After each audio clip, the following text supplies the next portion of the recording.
சரிம்மா, நான் அனுப்பிடுறேன். ரொம்ப நன்றிமா.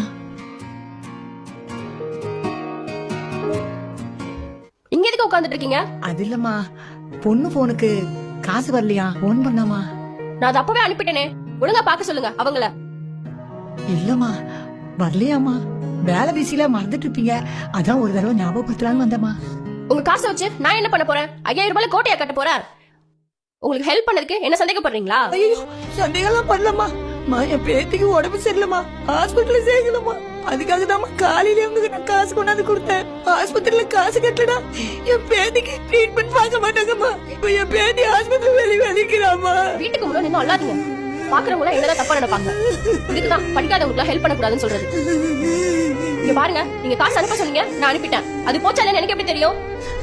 என் அக்கவுண்ட்ல இருந்து காசு போயிடுச்சு, அவ்வளவுதான். நீங்க கொடுத்த நம்பர் மட்டும் கரெக்டா?